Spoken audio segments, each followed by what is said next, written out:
Bitter criticism. Match day.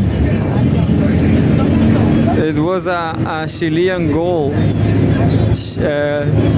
Chile has scored 1-0.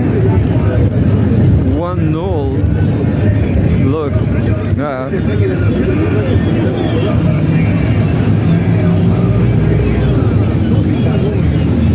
Just 1 second. Oh.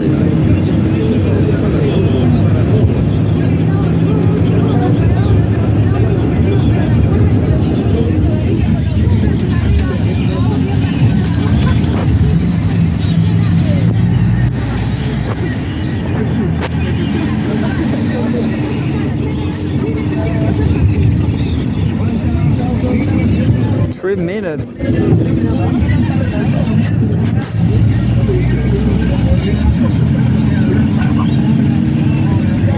Eduardo Vargas scored a goal with 2 minutes.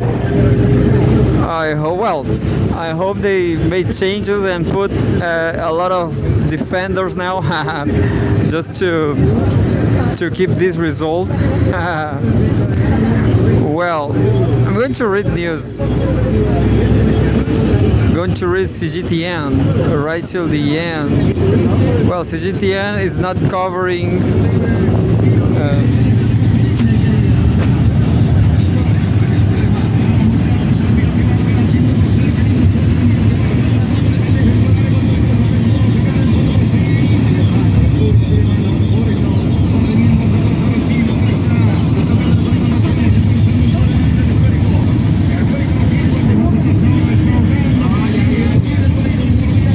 Says politics, October 10, 2024. Chinese premier hails recent progress in China-Australia ties. October 10, 2024.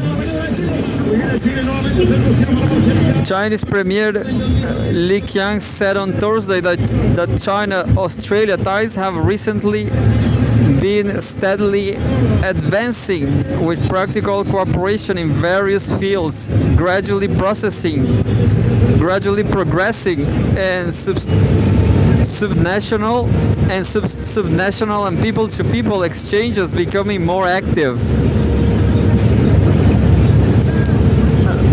Li made the remarks during his meeting with Australian Prime Minister Anthony Albanese on the sidelines of the leaders meetings on East Asia cooperation in Vientiane, the capital of Laos.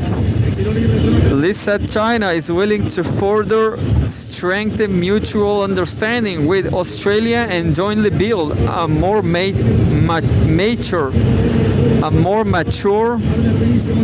stable and fruitful China-Australia comprehensive strategic partnership to better benefit the two peoples and make greater contributions to regional and world peace, stability, and development.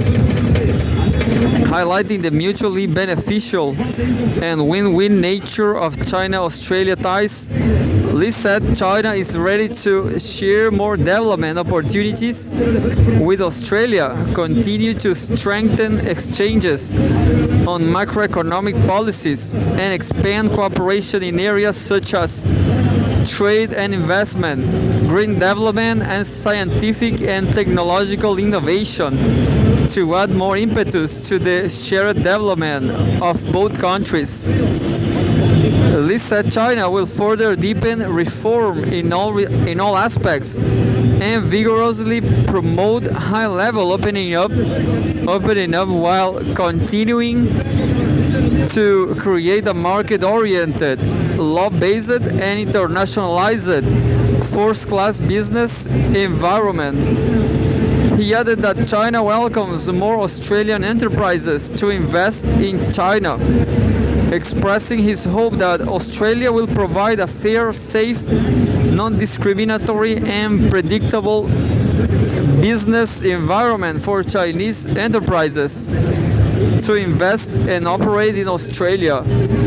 Lee said the two sides should expand cultural and people-to-people and personnel exchanges to consolidate the foundation of bilateral relations, stressing that a peaceful, stable, and prosperous Asia-Pacific is in the common interest of China, Australia, and other countries in the region. He said, China is ready to work with Australia to safeguard peace and stability in the Asia-Pacific region with concrete actions.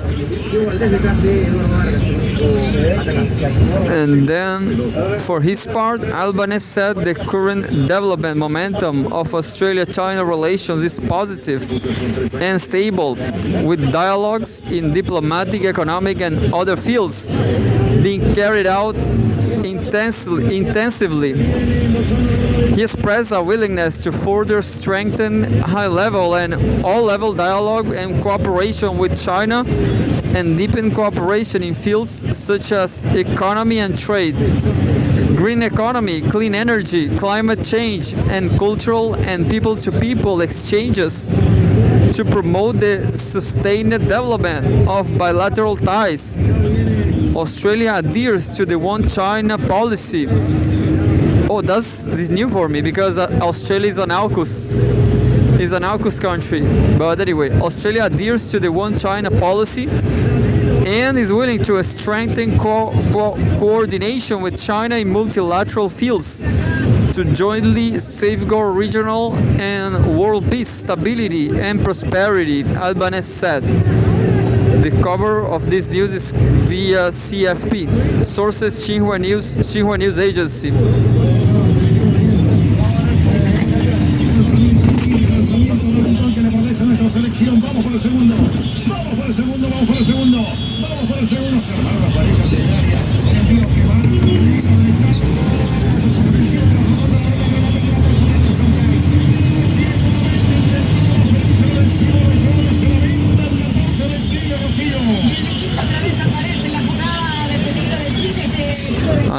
Agricultural news now. China, October 10, 2024.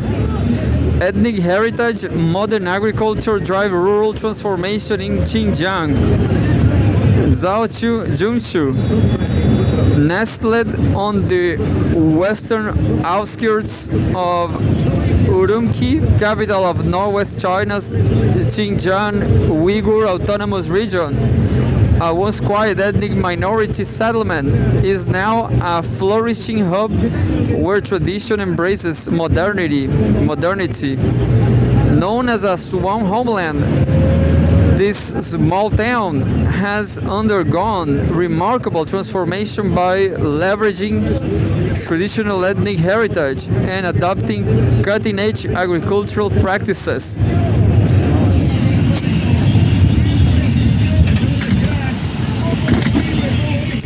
A photograph showing more than 100 varieties of tropical plants and 12 types of organic vegetables are grown across 9,000 square meters of smart greenhouses. Preserving culture, empowering women.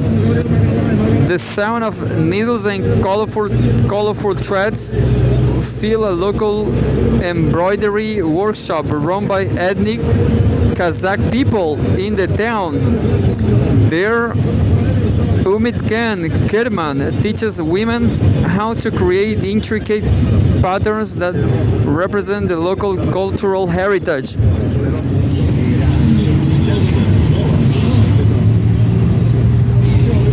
A photograph of fabrics supported by local policies and funding.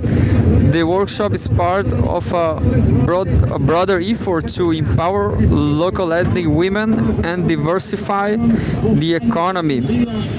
Born in a military family, Humid feels a special connection with soldiers.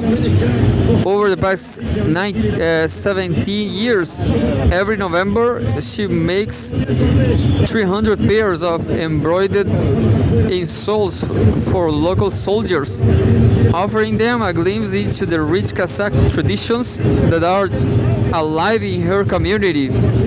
supported by local policies and funding. The workshop is part of a broader effort to empower local ethnic women and diversify the economy.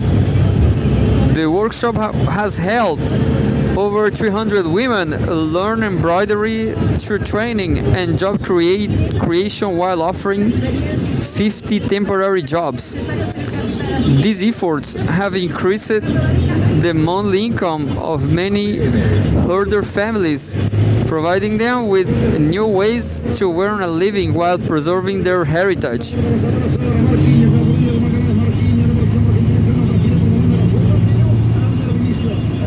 Interesting. There's traditional people from Kazakh, I guess. The workshop has helped over 300 women learn embroidery through training and job creation while offering 50 temporary jobs. Shang Jaija, a local official in charge of the worker union, told Cgtn that this initiative has expanded income opportunities for locals. Before settling in the area, Umit and her family led a traditional nomadic lifestyle, migrating with the seasons. She recalled the 4 annual migrations that her family had to make to find pasture for their animals. Winter migrations were especially daunting, often marked by dangerous snowstorms that would frequently block the mountain passes. Well, the article is just too big for read now. I'm leaving the bus.